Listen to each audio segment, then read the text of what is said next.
So next model பார்த்தீங்க அப்படின்னா அதே கூடுதல் தான் நம்ம கேட்க போகிறோம் பார்க்க போகிறோம். இதில் வந்து என்ன கொடுத்துருப்பாங்கன்னா டிஃப்ரென்ஸ் கொடுத்துருவாங்க.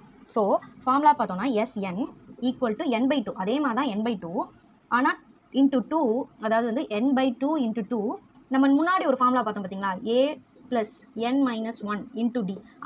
இந்த ஃபார்முலாவை அப்படியே போடணும். TN ஃபார்முலா படிச்சிருக்கோம் இல்லையா, TN = A + n - 1 × D. அதை இங்கே அப்படியே ஈஸியாக ஞாபகம் வச்சுக்கலாம். ஓகேங்களா, இது வந்து சேம் தான். n/2 அப்படின்றது வந்து போன சம்முக்கும் அதே தான் பார்த்தோம். n/2 × A + L அப்படின்றது லாஸ்ட்டையும் ஃபஸ்ட்டையும் ஆட் பண்ணிப்போம் அப்படின்றது. இங்கே வந்து எக்ஸ்ட்ராவாக போட போகிறது இந்த 2, ஞாபகம் வச்சுக்க போகிறது ஆல்ரெடி படித்த ஒரு இதுதான். ஓகே, இந்த கொஸ்டின் பார்த்தீங்க அப்படின்னா என்ன கொடுத்துருக்காங்கன்னா 10, 17, 24, 31 என்ற கூட்டுத்தொடர் வரிசையோட 10 உறுப்புகள் வரையிலான, அப்போ மொத்தமாக டோட்டல் 10ன்றது என்ன, 10 உறுப்புகள் வரையிலான கூடுதல் என்ன அப்படின்னு கேட்டிருக்காங்க. ஓகேங்களா, இப்போ இதில் நமக்கு என்னென்ன தெரியுது, என்னென்ன கண்டுபிடிக்க முடியும்னு பாருங்கள். இது இப்படி போகுது. ஓகேவா, லாஸ்ட் நம்பர் நமக்கு தெரியாது. அப்போ A அப்படின்றது நமக்கு 10. ஓகேங்களா, வேற என்ன தெரியுது, டிஃப்ரென்ஸ் கண்டுபிடிக்கலாமா, இதுலேருந்து இதை மைனஸ் பண்ணால் டிஃப்ரென்ஸ் வரும். இதெல்லாம் சேமாக தான் இருக்கும். அப்போ D = இதுலேருந்து மைனஸ் பண்ணால் 7 கிடைக்கும். ஓகேங்களா, உறுப்புகளுடைய எத்தனை வரையிலான கூடுதல் 10 தான் கண்டுபிடிக்கணும். அப்போ என்னோட வேல்யூ 10. ஓகேங்களா, இதில் லாஸ்ட் உறுப்பு இல்லை. நான் முன்னாடியே சொன்ன மாதிரி லாஸ்ட் இருந்துச்சுன்னா கூடுதல் கண்டுபிடிக்கிறதுக்கு முன்னாடி இருந்த வீடியோ போட்டிருந்தேன், அந்த ஃபார்முலா போடணும்.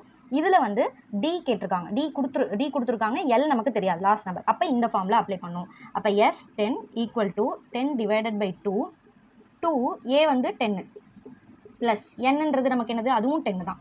10 - 1 D அப்படின்றது 7. ஸோ அப்படியே நம்ம சப்ஸ்டியூட் பண்ண போகிறோம். இதையும் அடித்தா 5, இது 20. ஓகேங்களா, இதை வந்து மைனஸ் பண்ணால் நமக்கு எவ்வளோ வரும், 9 வரும். இன்ட்டு 7, 5. இதையும் பெருக்கணும்னா 9 7 63. ஸோ 20 + 63. ஸோ ஆட் பண்ணோம் அப்படின்னா 5 3 83. ஸோ இதை மல்டிபிள் பண்ணோன்னா 15 மீதி 1 5 40 41. அப்போ 415. அதாவது இதை கூட்டணும் அப்படின்னா இவங்க சொன்ன இந்த சீரீஸ் 10 17 24 31 10 உறுப்புகளை கூட்டணும் அப்படின்னா நமக்கு என்ன வந்து கிடைக்கும், 415 தான் டோட்டல் கிடைக்கும். ஸோ நான் ஃபுல்லாக கூட்டுத்தொடர் வரிசையில் அந்த ஃபார்முலாக்கு எப்படி எக்ஸாம்பிள் கொடுத்தா உங்களுக்கு புரியுமோ அதுக்கேற்ற மாதிரி கொடுத்துருக்கேன். இந்த ஃபார்முலாஸை வந்து நீங்கள் மெமரைஸ் பண்ணிவிட்டு நிறைய ஒர்க் அவுட் பண்ணி பாருங்கள். ஓகேங்களா, இப்போ நான் ஃபுல்லாக எல்லா சமமும் ஒரே மாதிரி கொடுத்துட்டு இருந்தேன்னா உங்களுக்கு எப்படி இருக்கும்னு தெரில. பட் கண்டிப்பாக தினமும் ஒரு 2 hours நீங்கள் மேக்ஸ்க்கு கொடுத்தீங்க அப்படின்னா வரப்போகிற குரூப் 2லையாக இருக்கட்டும், நிறைய எக்ஸாமில் வந்து ஆட்டிடியூட் அப்படின்றது ஒரு முக்கியமான இதாக பார்ட்டாக மாறிடுச்சு. ஸோ கண்டிப்பாக யூஸ்ஃபுல்லாக இருக்கும். நான் ரொம்ப பேசிக்காக தான் நடத்திருக்கேன், டீட்டெயில்டாக போய் நிறைய உங்களை வந்து இன்டெப்த்தாலாம் கொண்டு போல.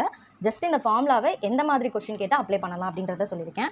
ஸோ இது வந்து உங்களுக்கான கொஸ்டின். 9ஆல் வகுப்படும் 3 இலக்க இயல் எண்கள் மொத்தம் எத்தனை, ஆப்ஷன் என்ன ஆப்ஷன் அப்படின்றத நீங்கள் ஒர்க் அப் இதுக்கு என்ன ஃபார்முலா நம்ம அப்ளை பண்ணணும், ப்ளஸ் அதோட ஆன்சர் என்ன, ஃபார்முலா ஆன்சர் இது ரெண்டுமே வந்து போடுங்க. So thank you.